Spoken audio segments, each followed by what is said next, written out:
fait ta volonté. Ça, c'est une invitation à nous tous. Et la parole de Dieu de ce matin nous dit aussi d'aller inviter aussi les autres. Inviter. Il y a une invitation qui, le Seigneur appelle tout le monde, le mauvais comme le bon. Le Seigneur est un Dieu que le bras est ouvert pour accueillir tout le monde.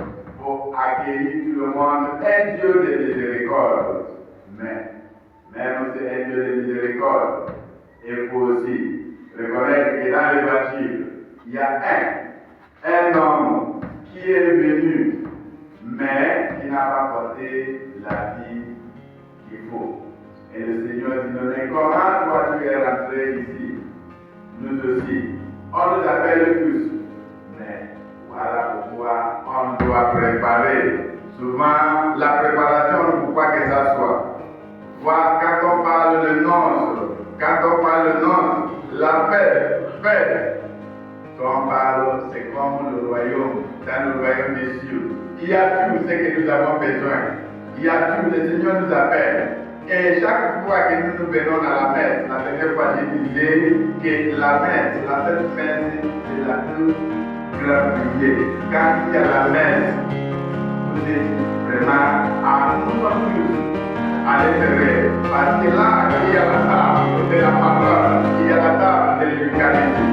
Et avant de venir souvent recevoir l'Eucharistie, le corps de Christ, et il y a la prière qu'on fait. Quand on dit, voici l'agneau de Dieu, voici celui qui enlève le péché du monde. Nous disons vraiment souvent que nous ne sommes pas dignes, effectivement. Il y a même ceux qui sont baptisés, il y a ceux qui sont mariés, il y a ceux qui sont confirmés, mais souvent, ils se trouvent dit, ah non, je n'ai pas porté l'habit qu'il faut.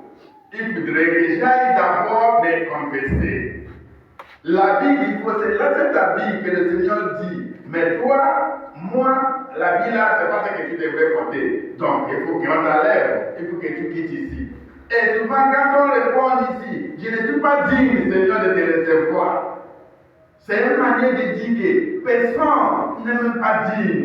Personne n'est pas digne. Le Seigneur continue à nous appeler, le Seigneur continue à nous inviter. Souvent, on donne même des excuses, comme on a vu dans l'Évangile.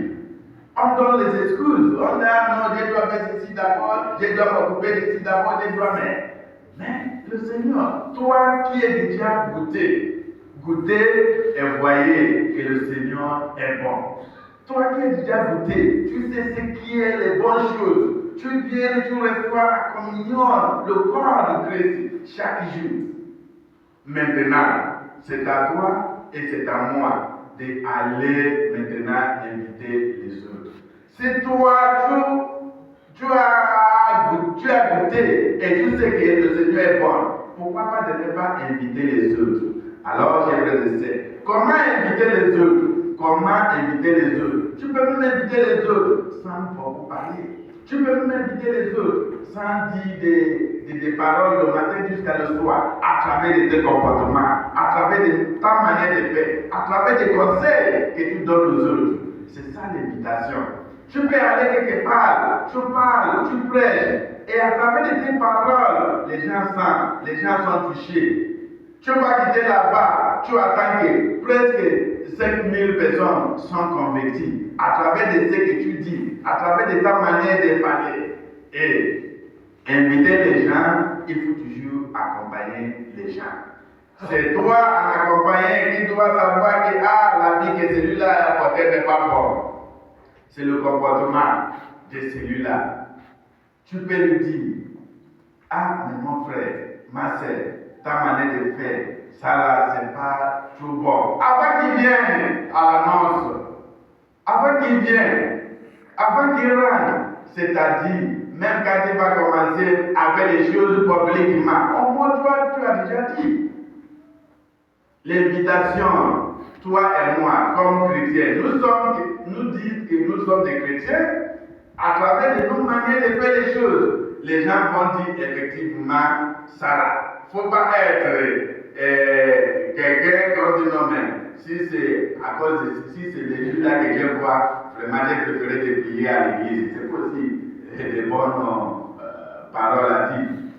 Parce que tu ne viens pas prier à cause de X ou Y. Tu viens prier pour le Seigneur. Parce que quand on dit, je ne suis pas digne de te recevoir, tu reçois qui? Ce n'est pas monsieur Y ou monsieur Pierre que tu reçois, mais tu reçois le corps de Jésus. Tu reçois Jésus en toi. Donc tu ne viens pas à l'église pour une personne. Tu ne fais pas même les choses, le don ou bien à cause de quelqu'un, mais tu le fais pour le Seigneur. Et quand on n'arrive pas à comprendre ça, on est encore loin. Donc l'invitation que le Seigneur nous demande aujourd'hui, il nous dit d'aller inviter les autres. Aller inviter les autres, c'est aller montrer la bonne manière de faire les choses. Ce n'est pas de mauvaises manières, mais de bonnes manières. Tes actions, tes conseils vont vraiment accompagner les gens que le Seigneur a invités. Et c'est comme ça, et tu as parmi les serviteurs, tu as parmi les gens qu'il a envoyés d'aller inviter les gens, mauvais comme bien, c'est lui qui choisit. Comme je disais hier, le Seigneur fait grâce à qui il veut. Donc, chers frères et sœurs, également nous célébrons de ceux qui disent que nous avons écouté aujourd'hui. C'est lui qui est tenu bon, vraiment, pour l'avancement de l'enseignement de l'Église catholique que nous tenons aujourd'hui. Donc, chers frères et sœurs, l'invitation, c'est pour nous tous. Rentrez, c'est pour nous tous. Et préparons-nous vraiment à recevoir celui qui nous a invités. Être prêt et prêtre, c'est très important. Comme nous l'avons vu, les deux vierges qui viennent à la rencontre du Seigneur, il y a 5 insensés et 5 qui ne savent pas ce qu'il faut. Donc, soyons prêts et prêtres pour recevoir celui qui vient. Et que le Seigneur nous accorde la grâce nécessaire que nous avons besoin afin que nous puissions être capables de répondre à l'invitation du Seigneur. Amen. Amen.